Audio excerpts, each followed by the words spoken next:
Josefina Bucharest, diputada panista, ¿cómo estás? Buenos días. Hola Leti, muy buenos días. Eres presidenta de la Comisión de Transparencia. Sí, bueno, es un tema que a mí me ha interesado primero académicamente, me interesó, y después tuve la oportunidad de ser comisionada de la Comisión de Acceso a la Información Pública. Obviamente es el tema en el que me siento más cómoda, del que conozco más y bueno, en el que estoy comprometida incluso personalmente, entonces tuve la oportunidad pues eso de ahora presidir la Comisión de Transparencia aquí y de impulsar la nueva ley. Esta ley que pareciera que es compleja y que finalmente, Josefina, el ciudadano de a pie no termina de entender. Efectivamente, en México no tenemos todavía la cultura de la transparencia y el acceso a la información pública, a pesar de que la ley federal es del 2002, ya son 10 años, se cumplió en junio pasado 10 años de la ley, entonces ya deberíamos conocer el tema y familiarizarnos y como ciudadanos usarlo. Esta reforma que se hace, esta iniciativa que tú presentas, ¿en qué consiste? ¿En qué nos beneficia a los poblanos la ley de transparencia? Bueno, es una iniciativa que presentamos conjuntamente con el Ejecutivo y todas las fracciones, digamos que no la presenté yo me sumé, ¿no?, a la presentación, pero fue una presentación conjunta.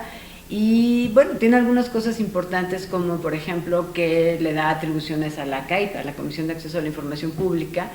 En la ley anterior la CAIP solamente revisaba los asuntos del Ejecutivo y todos los demás pues como pudieran o como pudieran. Entonces a partir de esta nueva ley todos los ayuntamientos, por ejemplo, son sujetos obligados por la ley de transparencia, que eso ya estaba, pero la CAIP tiene atribuciones para vigilar que cumplan bien la ley. Pero ¿cómo remedias este tema de los ayuntamientos con el desconocimiento de los presidentes municipales? Aquí estamos empezando con muchas resistencias, con mucha ignorancia. Tú vas a cualquier ayuntamiento y le pides a un funcionario que se identifique y que te diga cuál es su nombre, dices que ¿por qué? No, ya como que no se les hace que eso sea una parte del trabajo. En el estado, ¿en qué zonas es la más compleja en cuestión de transparencia? Bueno, por su ubicación geográfica, sí, claro, por sus usos y costumbres, por sus... Todos los municipios pequeños es más difícil, ¿no? Yo creo que hay algunos presidentes municipales que tal vez ni siquiera conocen la ley. Entonces, por ejemplo, nosotros desde aquí hicimos un exhorto en junio para advertirles, ¿no?, a todos los presidentes municipales que ya iba a entrar en pleno vigor la ley, que tenían que tener la información pública de oficio. Los ayuntamientos de más de 70,000 habitantes tienen que tener un sitio electrónico, de acuerdo con la ley. La CAIP tiene también que hacer este trabajo, ¿no?, de recordarles a los ayuntamientos, de asesorarlos, de ayudarlos en la medida de sus posibilidades para que se publique esta información. En comparación con otras leyes de otras entidades federativas, ¿cómo está Puebla? Mira, hay un estudio de Fundar, que es una asociación que se dedica a esto, a evaluar las leyes de transparencia y el funcionamiento de las prácticas, y estamos en el 5º lugar, de acuerdo con un ranking, y en 4º lugar en otro. Entonces estamos, digamos, en 5º lugar a nivel nacional, que es un lugar muy importante, sobre todo si tomamos en cuenta que con la anterior ley de transparencia el año pasado estábamos en el lugar 27. ¿Qué le falta a la ley del Estado de Puebla en la transparencia que tienen los otros 4 que la anteceden a nivel nacional? Bueno, son diferentes y hay algunas cosas muy elementales. Por ejemplo, hay una figura, son muy técnicas, ¿no? Pero se llama prueba de daño y prueba de interés público. ¿Qué significa? Que significa a la prueba de daño que si un funcionario o un sujeto obligado niega la información, tiene que justificar por qué representaría un daño a la sociedad entregar esa información. Y puedes hablar de cuestiones de seguridad, de cuestiones de gobernabilidad sobre todo, ¿no?, de persecución de la delincuencia, cuestiones así. Entonces, el funcionario tiene que demostrar que se haría un daño entregando esa información.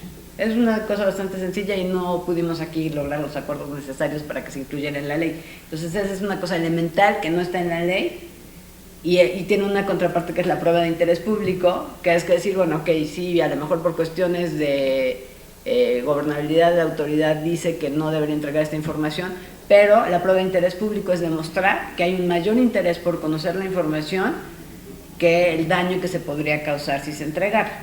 Pero hay otra parte que es datos personales, que en los documentos públicos o en la información hay datos personales que se tienen que resguardar, como, no sé, el domicilio particular de un funcionario, por ejemplo, o el estado de salud de un paciente. Su estado civil. también No, eso es personal. público, no, eso es público, porque está en un registro público. Entonces, esta ley de datos personales a lo que se refiere son los datos personales en propiedad de los entes públicos o de los sujetos obligados de la ley. Entonces, si el ayuntamiento tiene información tuya por alguna razón, esa tiene que estar muy bien protegida y tiene que haber normas para que esta información se proteja, se guarde adecuadamente, y en eso es en lo que está complicado, porque muchas instancias de gobierno, muchos ayuntamientos, la universidad tienen mucha información personal, ¿no? De datos, de calificaciones, de cosas así que pues las tienen y pues quién sabe en dónde están, ¿no? En un archivero, en una computadora, en el escritorio de alguien, ahí está como muy desperdigada ahorita porque no había un ordenamiento que implique que esa información tiene que estar concentrada, tiene que estar clasificada y tiene que estar protegida. Entonces, en lo que estamos trabajando ahora en la iniciativa es eso, cómo vamos a hacer para que todos los sujetos obligados guarden adecuadamente la información. Ya tenemos una iniciativa bastante trabajada y estamos viendo ahorita con la parte, digamos, que del Ejecutivo, que le va a tocar poner en práctica cómo le van a hacer ellos para tener estos sistemas que te digo, y estos archivos y estos Porque va a costar dinero. Y implicaría dinero, recursos, implicaría la inversión recursos, de recursos, que tampoco hay tanto dinero para estos temas, para este tema, ¿no?